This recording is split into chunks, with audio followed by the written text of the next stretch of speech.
bit of like an intro to carving session. And this is basically a lesson that you may be asked to teach in your level 2.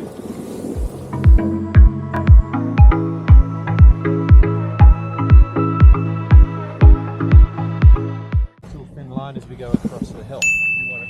Just by kind of leaning onto that edge enough that the edge locks rather than slides down the hill, and you can actually ride across the hill. Now, one of the big things about this is the more momentum you have, the easier it is. The more momentum, the less balance you need. The less momentum you have, the more balance you need. So we are going to have a starting point. In fact, follow me down, because I'm going to ride over to the other side of the slope, and you guys have to get to where I get to. Pretty simple, right? Yeah. Have a look at the line I leave in the snow there. You can see how I'm balanced perfectly on my edge. I'm not sliding down the hill. I'm just balanced enough that I can cut across. Again, if you are regular, do it with your left foot forward, because when we get over there, coming back this way, that's when you can try it on your heel edge. We just wait for these guys, because we're going to move pretty slow. Traverse across the hill. Oh my god, you know what I don't care. Oh, now they go.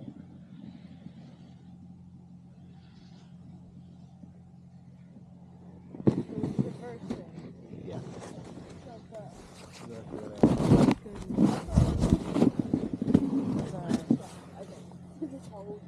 Yeah, it's like when you're learning. I have a feeling I'm going to end up with trouble. Yeah, I slacked the gym for like 6 months.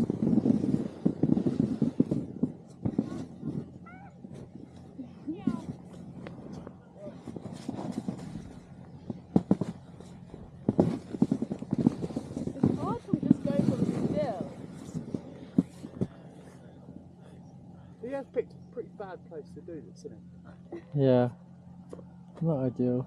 Are we following that line, or can we do our own line? We've just got to make Do your own line. ashes. It's more about getting across rather than... I reckon it'll be easier for us on our toes. So Yeah. I'm going to give myself a push. It is, yeah. You're giving yourself a push. Do you want to go next or do you want me to go? You can do it if you want. Yeah. Oh, so we have to touch that?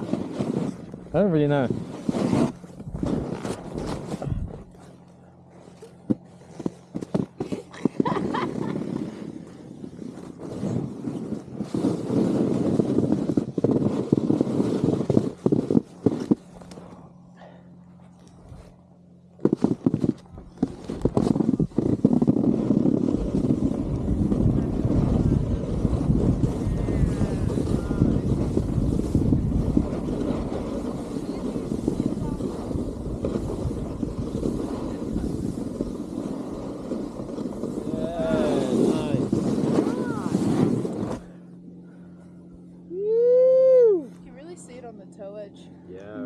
Doing it, you're like on nothing. Yeah, beautiful. So we're all pretty much in the same region, right? That was pretty good. Nice. Everyone's kind of cutting nice carvy lines and stuff. One thing I said to the people who got here first is, look how impressive this is, to be honest. As I go back across on the toe side and try and set the standard for the other direction, so those of you that just did it on toe, you'll be doing it on heel. Those of you that did it on heel will be doing it on toe. But look how much of the snowboard we're actually balancing on as we ride across. It's seriously impressive, and people don't take time to realise just how impressive it is. Is that the It reminds me of like a motorcycle tyre. People don't reminds me of like stuntmen driving a car on 2 wheels on the side. Yeah. Is that the pencil line or not really? Yeah. Yeah, okay. That's it. Nice and skinny. I'll show you the difference in a moment. Okay. Quite visible. Let's just say the starting point now is that little ledge. And here I go, back to the other side. Look how much of the board I'm actually balancing on.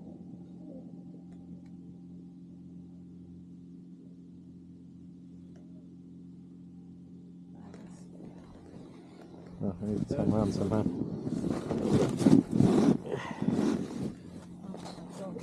Oh, I'm gonna get my lip taken. Are you going to go back on that? No, I'm not. It's sore, but there's no.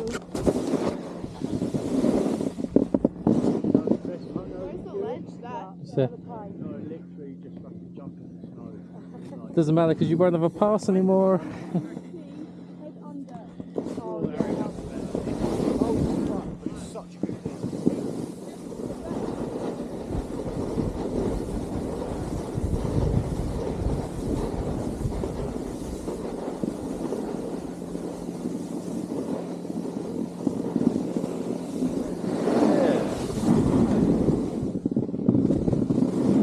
so pretty. Yeah, right. It's more of a natural and ergonomic way of standing. The ergonomic, you know how like you get posh keyboards or mouses that shape your hand better and like get rid of repetitive strain injury. So ergonomic means it's just more of a natural way for the body to be in any one situation. So like you get a controller from the 80s and it's like a little brick, whereas you get one nowadays and they're really comfortable to hold, more ergonomic.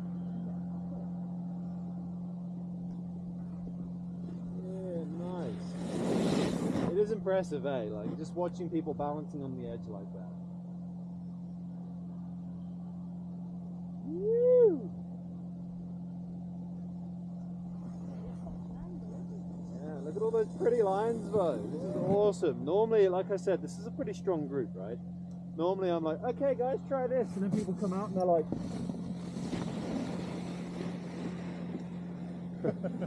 So this is awesome. Let's just go down to the flat section. On the way down, do a few of these traverses in between your turn. Take a mental note. What does it feel like? What are some sensations you're feeling? What are some descriptive words you can use to explain this feeling of locking that edge in, moving across? Put it down a little bit.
Oh, I love it so much.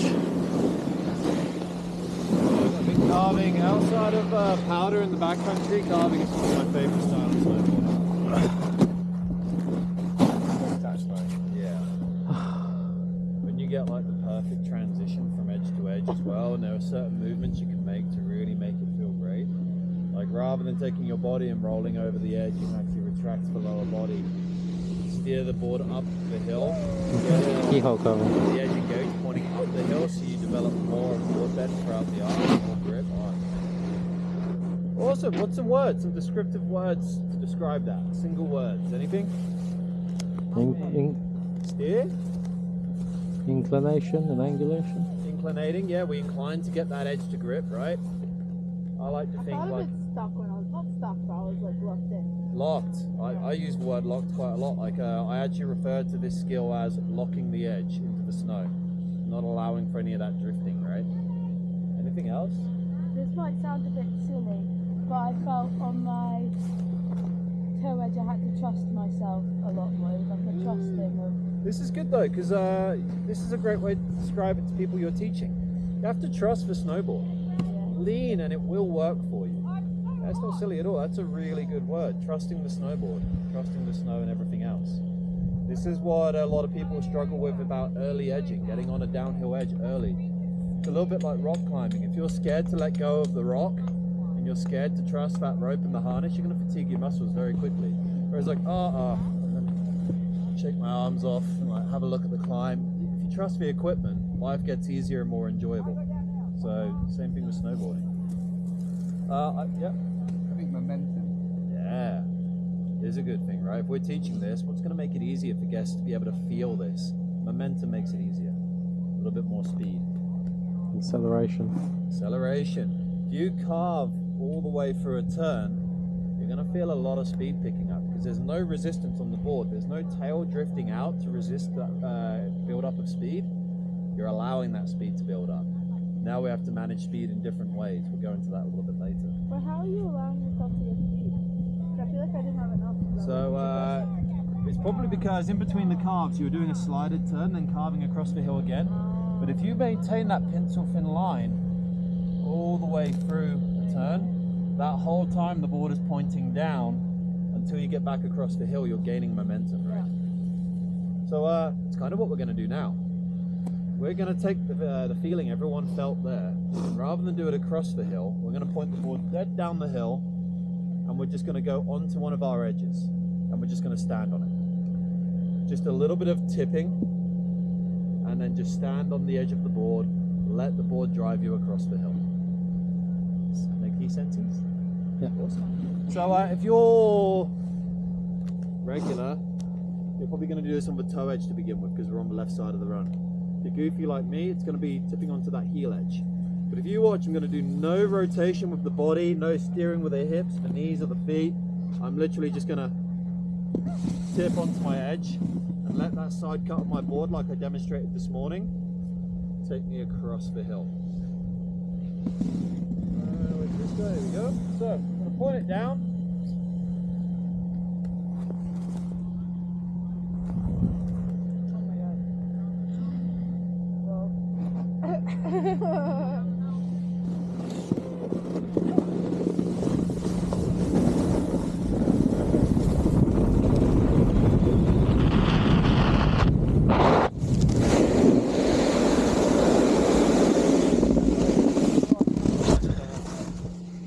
Let's just move down a little bit, just in case anyone else blows out.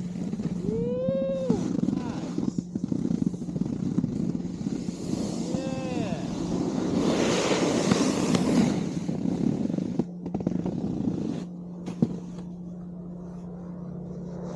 Yeah. Woo! Stop. So, do we all feel acceleration when that happens? Yeah, there's no resistance, right?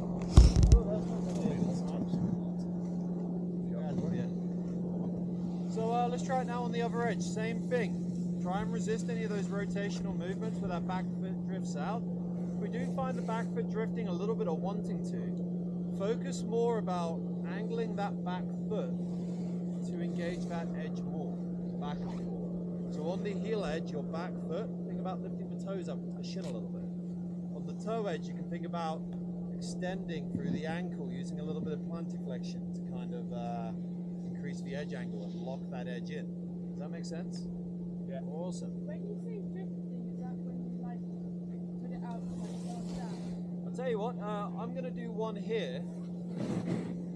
You all know what to try. I won't demonstrate a perfect one. But try to spot the difference between the carve and the slided turn in this turn shape. As you ride down, see if you can notice it.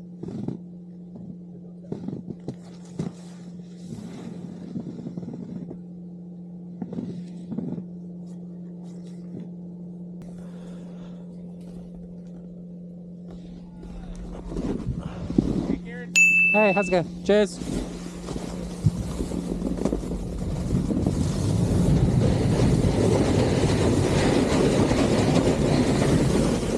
Ugh.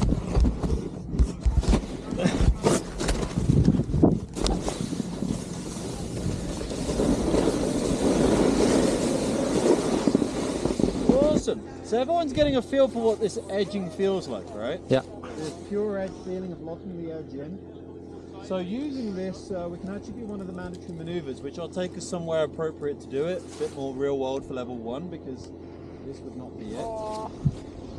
But let's take this lap down sun run, and every time we get the board down the hill, let's see if we can just get a pencil line back out across the hill. So you can watch me do a few down here until I disappear over the roll, and then follow along.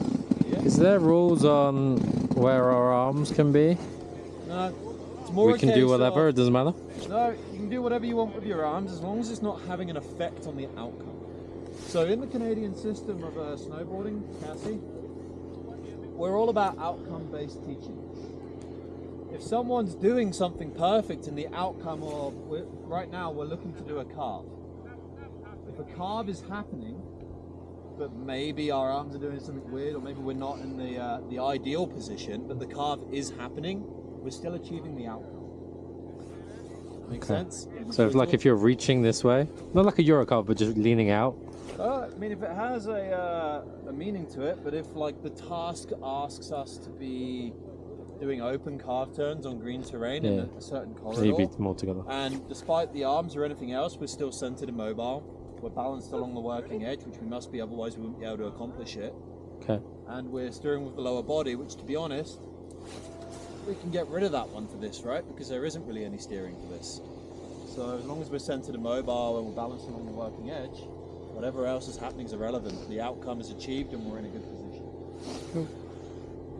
Have a look at this. I'm just going to do some more of what we just did. Let's get some mileage.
Is it fun?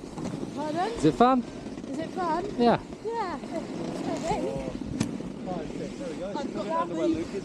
That looks It looks like ice. Yeah, I've been preparing this one. I've been. I'm like Buddy the Elf. Here's what I prepared. Here's what I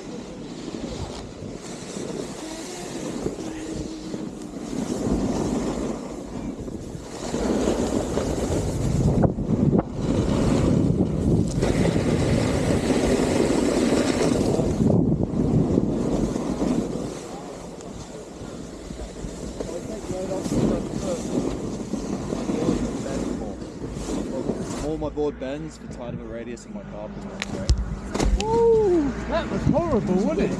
And that sorry was so hollow. I'll get her back.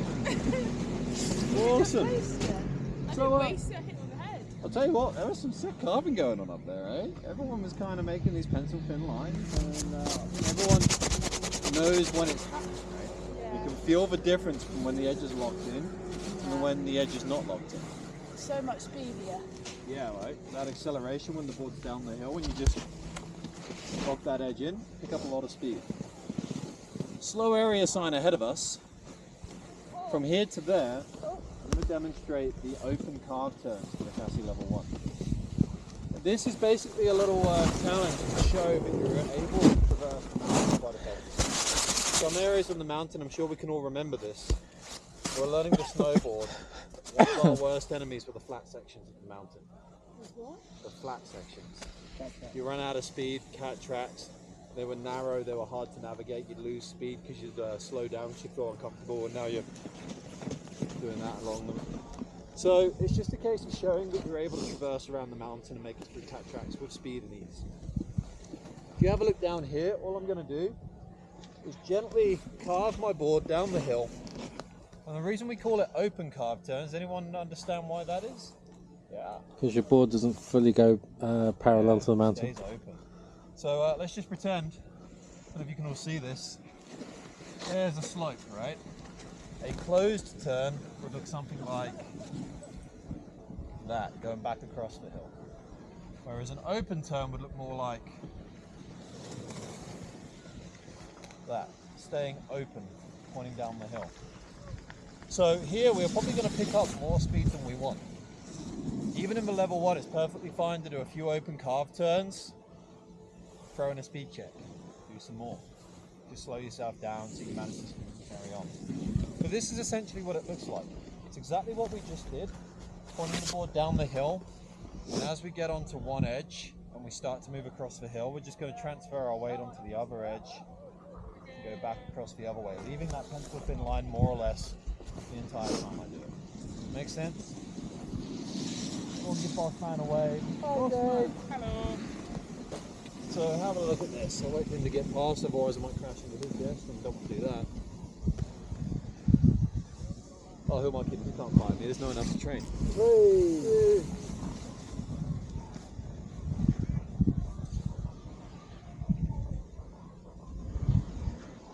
When do you... You know that fuse and it goes. Yeah. I think it's more like that. So just always keep the board. Try and keep the board straight. Right? Yeah, okay. Yeah, it never points across the mountain, basically. Another, okay. It's like a snake. Ah, shit.